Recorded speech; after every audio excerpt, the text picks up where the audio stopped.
So, welcome to this behind the scenes look at my latest short film, Washed Up. This project started out just intending to be a fun little experiment, but ended up being a much bigger undertaking than I expected.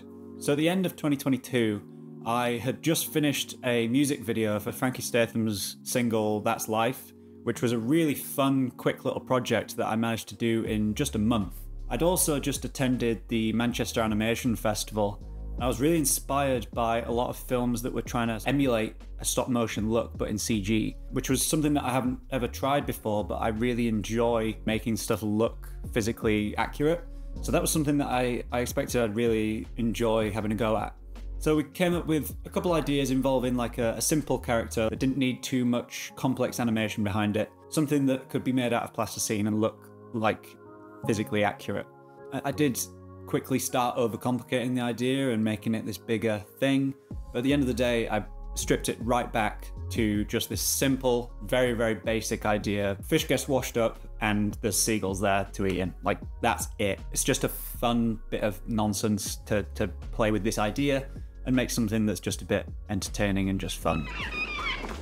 So after we got back from the festival, Alex started sketching the character designs for the fish and the seagull, and he was doing this while paying attention to how they would be actually made as physical puppets.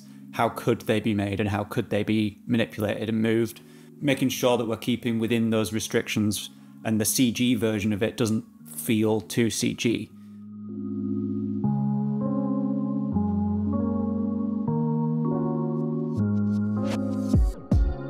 So once Alex gave me the character designs, I made a start on modelling and rigging them.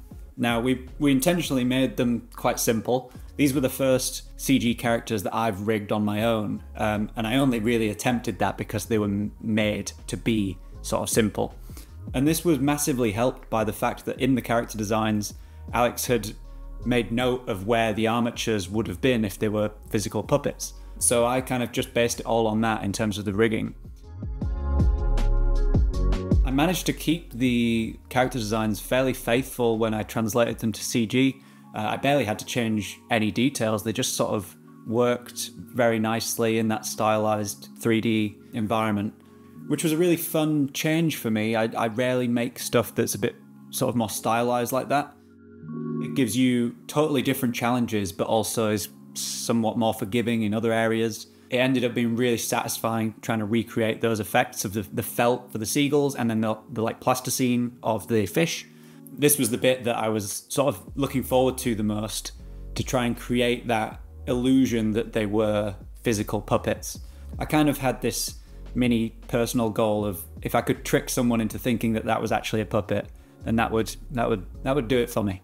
But as the project went on, it became a little bit more stylized, so I kind of wasn't as fussed about that anymore. I kind of leaned into a bit more of the CG stop motion style rather than it being just trying to emulate fully stop motion and make it believable as stop motion.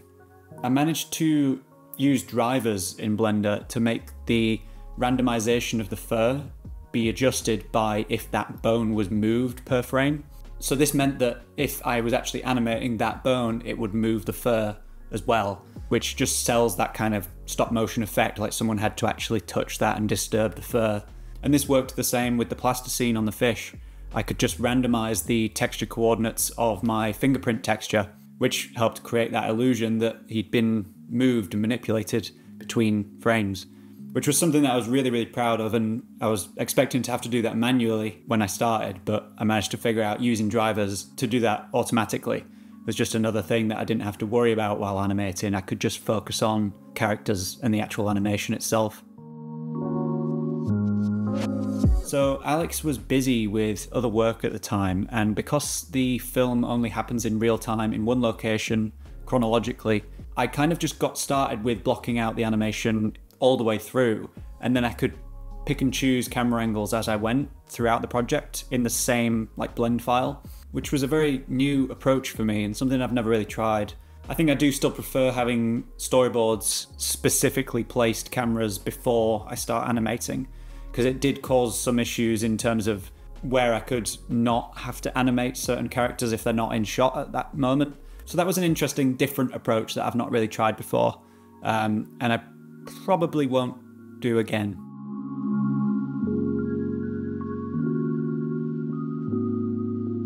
This was the first sort of substantial bit of character animation I've actually done since I was in university. So I was a little bit rusty. It took me a while to sort of get the expression I wanted out of the characters. But once I did, I was quite happy with how they could move and how much emotion I could actually get out of a fairly rigid kind of rig, fairly rigid characters.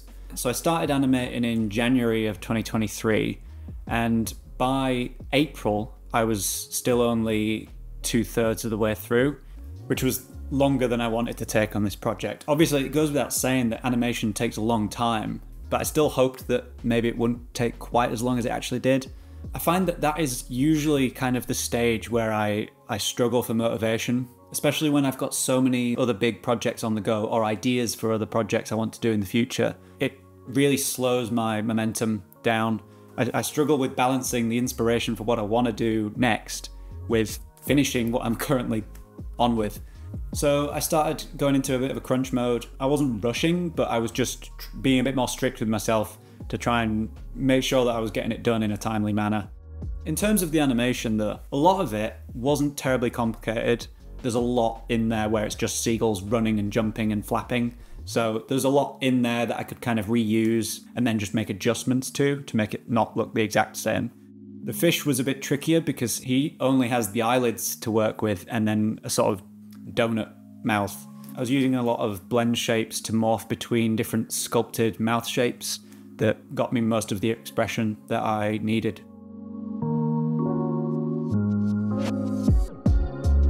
The seagulls though, I was especially happy with. I really had a lot of fun animating them because they're so bonkers. The sort of manic movement of them let me be really loose with how I was moving. I wanted to keep them sort of looking a bit manic and scary, but in a silly way, which I think worked quite well. I was really, really happy with the movement of them. They just feel bonkers. The seagulls were already a more complex character to animate. There were a lot more things going on and a lot more bones to keep on top of. But what really sort of added to the workload was the fact that every shot of the seagulls, there's 3 of them to animate, so it's 3 times the work per shot on those ones. But it was pretty fun to play around with their sort of crazy expressions. When I was in the early stages of coming up with the concept for this film, I had this idea that this would be a much quicker project to render than some of the other CG projects I've got in the works. Not only is it really short, but for emulating that stop motion look, you don't need motion blur, and we're animating on 12 frames per second. So I kind of thought that's half the amount of frames needed to render. Now, the characters running at 12 frames per second is fine. That looks like the stop motion that we know. But when the camera movement was that choppy, I really didn't like the look of it. So I went with a combination of 24 frames for the camera movement, but keeping the characters 12 frames per second. But in doing that, it meant that I did then have to double the render time by rendering 24 frames per second instead of 12. The render times per frame also ended up being heavier than I expected. Because of the fur simulation on the seagulls, there was a lot of noise in every render, which meant that I had to pump a lot more samples into those types of shots. The render times were also increased quite a lot because I was using a very, very shallow depth of field to try and emulate that miniature look. And I was also using a virtual lens filter to try and recreate some of that cat eye bokeh that you get on the edges, which really, really adds a lot to your render times. But it was something I personally really liked to try and emulate real camera lenses. I get quite nerdy about things like that, and I really enjoyed that look. So I wasn't really willing to compromise on that, and so I kept it in, but it did bump up the render times quite a lot. I also quickly realized there was going to be no chance of rendering this in 4K because it was just taking too long. So I rendered everything in 1080p and then used Topaz Labs to upscale it to 4K, which also helped to clean up a lot of that wobble that you get from denoising image sequences in Blender.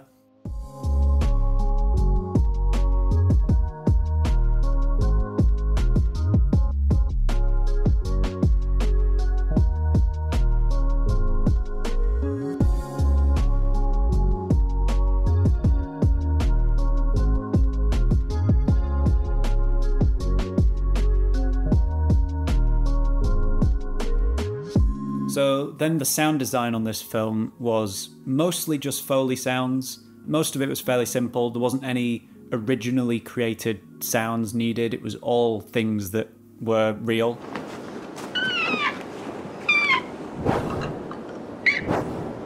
So for any of the sounds that the fish was making, I just did that myself.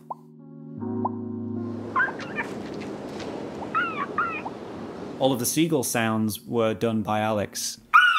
Alex has this incredible talent to be able to make seagull sounds really convincingly. So it seemed a waste not to use his skills. Which definitely made sound design very entertaining.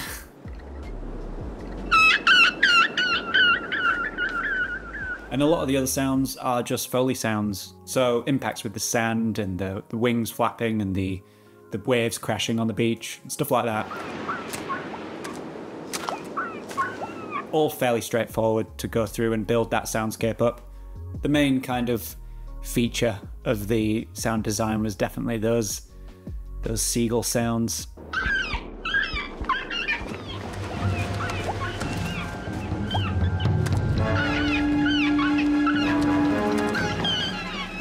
So after I made the music video for Frankie's song, he then agreed to do the music for this film.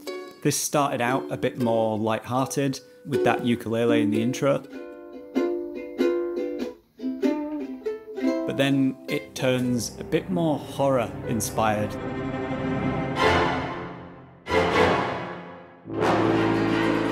There's kind of like psycho references within there that make the midsection far more intense and menacing, which we also thought that was just quite funny because it's just a fish washed up on a beach, but we've got this really intense score behind it.